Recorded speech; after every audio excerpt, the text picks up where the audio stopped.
Hola, som en David i la Clàudia i us presentarem el nostre tutorial sobre com vèncer la por de parlar en públic. Primer que tot, la seguretat. No has de pensar mai amb el que estan dient o pensant la gent del públic o bé els teus companys de classe, perquè si no les coses sortiran malament. Després, com a segon pas, la positivitat. Has de ser positiu amb tu mateix sempre, perquè si ets negatiu, les coses sortiran com penses. El nostre tercer pas és tenir el control. És a dir, quan ens posem a parlar en públic, ens posem davant dels nostres companys si és que ens toquen, o a presentar una exposició, sempre hem de pensar i dir-nos a nosaltres mateix que en aquell moment i en aquell instant nosaltres tenim el control de la situació. Nosaltres manem.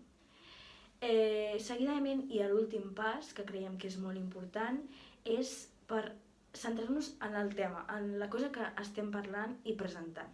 És a dir, quan nosaltres estem davant del públic i ens toca presentar alguna cosa, sempre ens fixem si aquell ens mira, si aquell no ens mira o si se'n riuen.